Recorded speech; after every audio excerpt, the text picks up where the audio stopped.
Later, in the sleepy talons of the night, a terrifying dream crept upon him. It was as if a supernatural force pounded his back and crawled into his brain. Terror, paralysis numbed his limbs and extremities. For the first time in his life, he was unable to move his fingers, his toes, his limbs. He fought the paralysis with prayer. Celestial spirits dueled in his nightmare, unleashing natural disasters upon the world. Entire wheat harvests wiped out. Lakes dried up from drought. Cornfields replaced by smoke. Oceans with clear blue sky reflections turned red, smoky, full of death, without the glimmer of the fish scale. The sounds filled his ears and panic unraveled the world, nation. Starvation tormented faces, fingers, toes, of flesh and leaving bone. He imagined himself strapped in captivity and sentenced to the ray gun. His flesh merged with metal. He felt his demise nearing. Something he did to unleash all of the chaos of screams,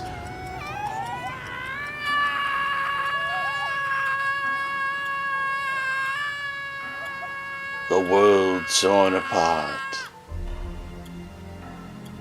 of death, of children without graves, of vultures overweight.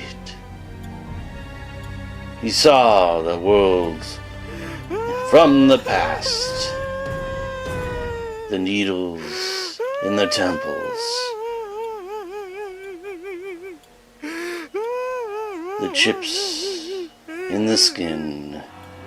But then he shook himself awake and found his forehead covered in sweat, and the pillow was wet, and his breath was heavy, and his heart raced, and it went, and it beated, and it thumped. He couldn't shake off those terrifying visions, the worst of nightmares.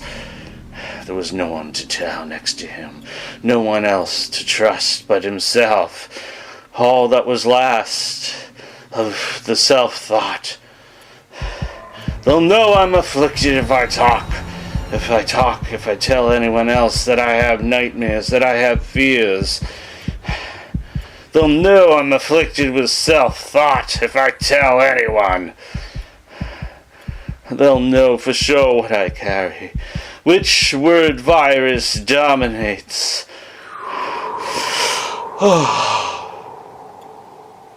He had to inhale deeply and hold his breath for several seconds. He feared his visions returning if he opened his eyes, so he kept them pinched together. He felt that heart thumping against his ribs. I must calm down. I must relax from the visions, the nightmares, the dreams of the past gone wrong and leaving me alone in fear of losing my self-thoughts to becoming collective thoughts. The dreams, the nightmares, they're never real, they never were, no. He inhaled again deeply and held his breath longer.